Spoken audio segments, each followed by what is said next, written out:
the moment you bring a country to the point of almost total demoralization, when nothing works anymore, when you are not sure whether it is right or wrong, good and bad, but there's no division between evil and good, when even the leaders of church sometimes say, well, violence for the sake of justice, especially social justice, is justified in countries like Nicaragua, El Salvador, well, maybe Rhodesia, and we listen to them and say, yeah, probably it's true. Is it true? No, it is not true. Violence is not justified, especially for the sake of quote-unquote social justice introduced by Marxist-Leninists, that is my former colleagues from Novosti Press Agency. Okay, so we reached that point. The next step is destabilization.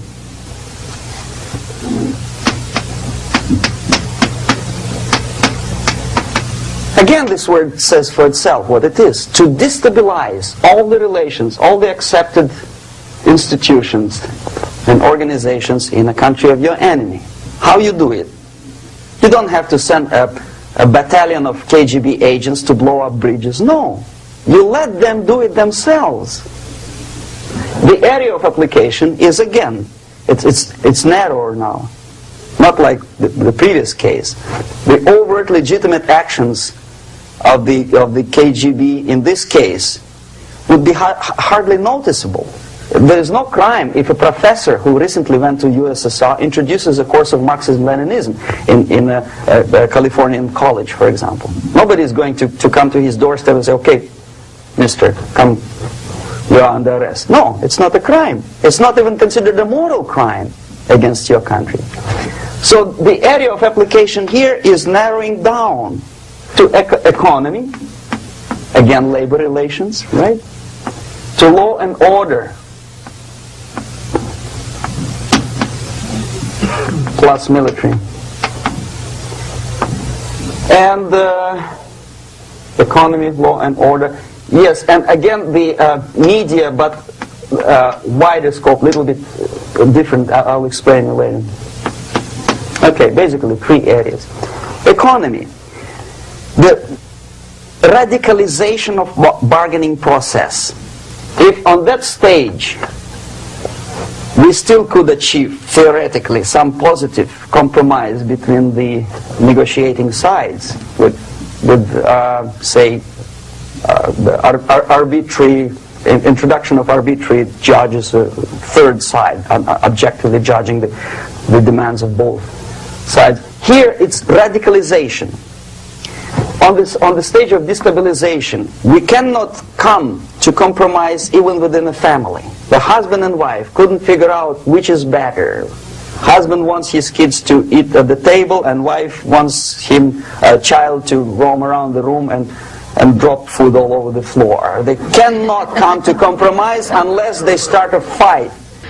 It's impossible to reach a compromise, constructive compromise, between neighbors. Some people say, I don't like you to watering your lawn at that time because exactly at that time I'm walking my dog and he's getting nervous.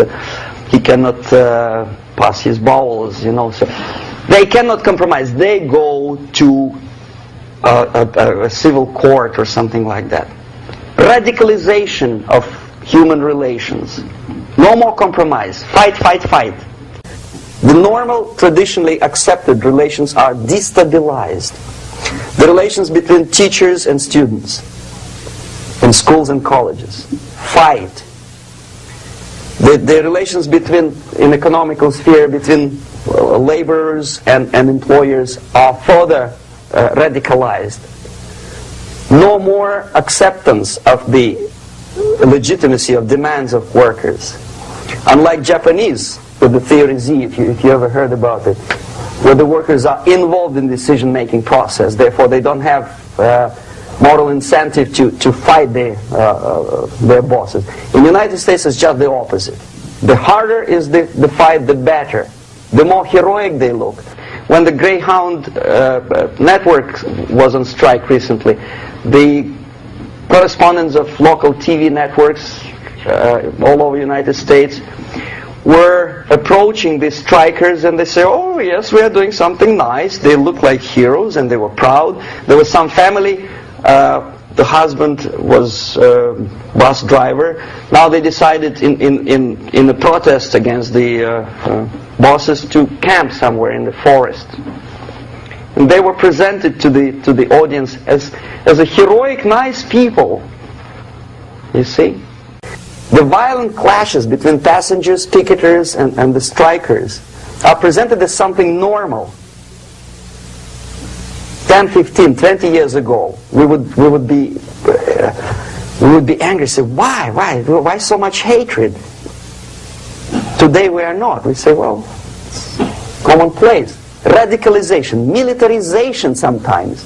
As I explained on that stage, I took a step a little bit further. Shooting people. Okay, law and order now also is pushed into the area where previously people settled their differences peacefully and legitimately. Now we are getting with this court cases in the smallest irrelevant cases. We cannot solve our problems anymore.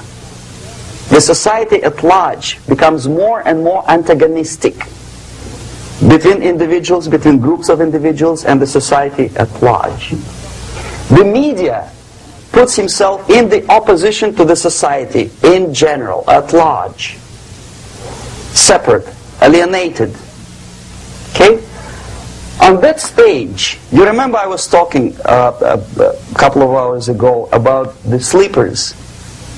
That's when the students from, say, United States, if they are trained in Lumumba University, or developing nations, that's the students I was dealing with, are being sent back from the Soviet Union here.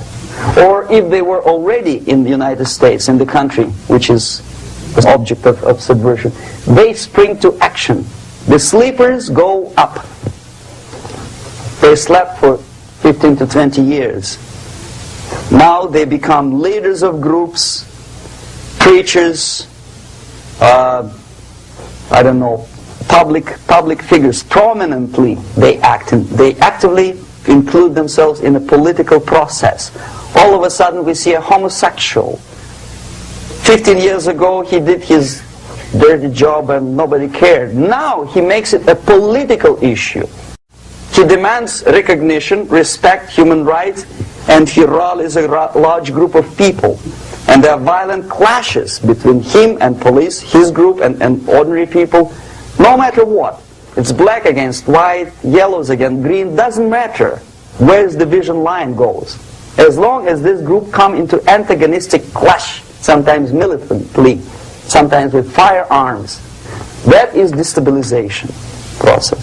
The sleepers, many of whom are simply KGB agents, become leaders of the process of destabilization. Doesn't mean that Comrade Andropov sends Comrade Ivanov to the United States. The person who takes care is already here. He's a respected citizen of the United States. Sometimes he gets money from various foundations for his legitimate struggle for, I don't know, human rights, women's rights, kid lib, prison lib, whatever. There are sympathetic Americans who donate their money to him. This stabilization process usually leads directly to the process of crisis.